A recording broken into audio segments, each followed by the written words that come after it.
Quintal गेहूं खरीदा, 20% हिस्सा 25% के लॉस पर बेचा गया। 20% का मतलब 1/5, 1/5 हिस्सा 25% के लॉस पर बेचा गया। पूरे लेन देन में, ओवरऑल ट्रांजैक्शन में, सारे गेहूं पे 25% लाभ कमाने के लिए, सारे गेहूं पर 25% लाभ हासिल करने के लिए बचे गेहूं को कितने परसेंट के प्रॉफिट पर बेचना पड़ेगा? इसकी सवाल में सॉल्व करने के लिए कोई जरूरत नहीं है। अब यहां से जो मैं टाइप आपको कराऊंगा, 4 क्वेश्चन होंगे, रिवर्स डिविजन को उल्टा सोचना है। एक आदमी ने गेहूं खरीदा मेरे प्यारे भाई, और गेहूं खरीदने के बाद उसको बेचा। 20% गेहूं बेचा है 25% के नुकसान पर। 20% का मतलब 1/5। देखिए जैसे एक आदमी ने टोटल 5 किलो गेहूं खरीदा, एक आदमी ने टोटल 5 किलो गेहूं खरीदा है, तो 5 का 20% होता है 1 किलो गेहूं बेचा है 25% के लॉस पर। तो बचा कितना मेरे दोस्तों? 4।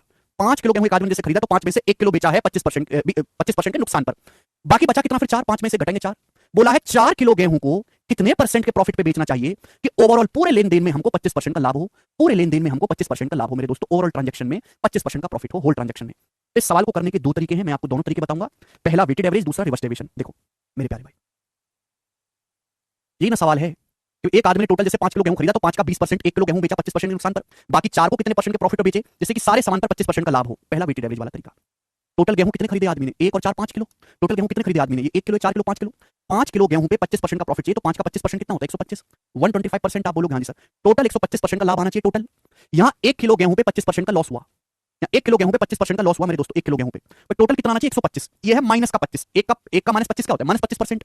ये माइनस 25 है, टोटल प्लस 125 होना चाहिए, तो यहां कितना होगा? यहाँ 150% का प्रॉफिट होना चाहिए कि नहीं? 150% का भाई 150, और ये माइनस का 25 कितना आ जाएगा? प्लस 125 आ जाएगा। अगर यहाँ 125% का प्रॉफिट है ओवरऑल, यहाँ माइनस 25 का परसेंट का लॉस है, तो यहाँ कितना होना चाहिए? 150 का प्रॉफिट। 150 माइनस 25 आ गया कितना? 125। तो 150% का प्रॉफिट होना चाहिए मेरे प्यारे भाई। कितने के समान पर मेरे प्यारे दोस्तों? 4 के समान पर बटे 4। तो 150/4 कितना आ जाएगा भाई साहब? 37.5%।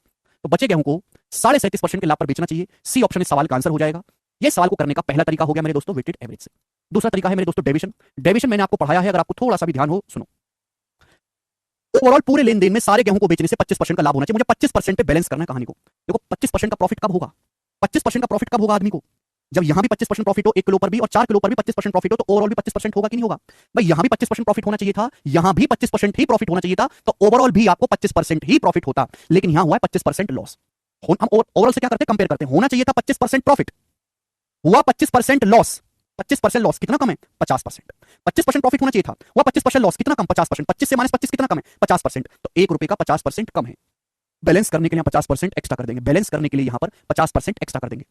कितने सामान पर? 4 किलो गेहूं पर, 4 किलो के सामान पर बटे 4। तो 50/4 12.5। अब 25 में 12.5 जोड़ेंगे तो 37.5%। ये सवाल का आंसर आ जाएगा सी ऑप्शन। ये दूसरा तरीका हो गया रिवर्स डेविएशन।